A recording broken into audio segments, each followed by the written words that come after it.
City India news Telugu, ఇది చీకటి వెలుగు. Welcome to City India News. Mahatma Gandhi Jayanti సందర్భంగా ఈ రోజు జిల్లా కేంద్రంలోని అశోక్ టాకీస్ చౌరస్తాలో నూతనంగా ప్రతిష్ఠించిన జాతిపిత మహాత్మా గాంధీ విగ్రహాన్ని ఆవిష్కరించి ఘనంగా నివాళులర్పించారు. మహబూబ్ నగర్ ఎమ్మెల్యే ఎన్ఎం శ్రీనివాస్ రెడ్డి ఈ సందర్భంగా ఆయన విగ్రహానికి పూలమాల వేసి ఘనంగా నివాళులర్పించారు. ఈ కార్యక్రమంలో డీసీసీ అధ్యక్షులు Shri G Madhusudan Reddy, municipal chairman Anand Goud, vice chairman Shabbir Ali, గ్రంథాలయ సంస్థ chairman Mallu Narasimha Reddy, market committee chairman Bekkeri Anitha Madhusudan Reddy, vice chairman పెద్ద విజయ్ కుమార్, డీసీసీ ప్రధాన కార్యదర్శి సిరాజ్ ఖాద్రి, పట్టణ కాంగ్రెస్ పార్టీ అధ్యక్షులు లక్ష్మణ్ యాదవ్, పురపాలక సంఘం కౌన్సిలర్లు తదితరులు పాల్గొన్నారు. గాంధీ గారి జన్మదినం, వారి జన్మదినం సందర్భంగా పట్టణంలో గాంధీ చౌక్లో వారి విగ్రహాన్ని పునఃప్రతిష్ఠించడం, ఆవిష్కరించడం జరిగింది.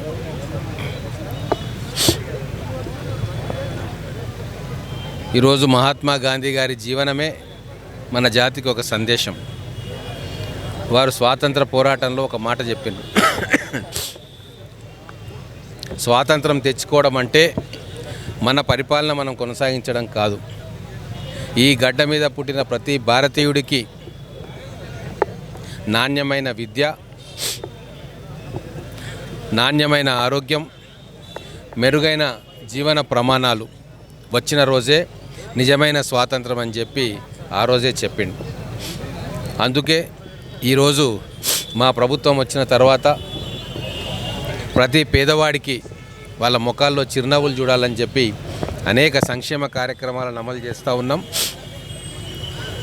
మురికి కూపాల పక్కన, స్లమ్స్ పక్కన ఎన్నో ఏళ్ళుగా నివాసం ఉంటున్న పేద ప్రజలకు వారిని రీసెటిల్మెంట్ చేసి వాళ్లకు మెరుగైన వసతులు కల్పించి వాళ్ళ పిల్లలకు చదువును నేర్పించి వాళ్ళకు భవిష్యత్తు మీద ఆశ కల్పించే కార్యక్రమం ఈరోజు కాంగ్రెస్ ప్రభుత్వం చేస్తుంది.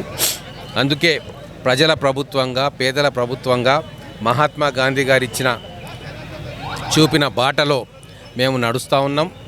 దీనికి ప్రజలందరూ కూడా మద్దతు ఇవ్వాలని కోరుకుంటూ, మళ్ళీ ఒకసారి జాతిపిత మహాత్మా గాంధీ గారి జన్మదినోత్సవం సందర్భంగా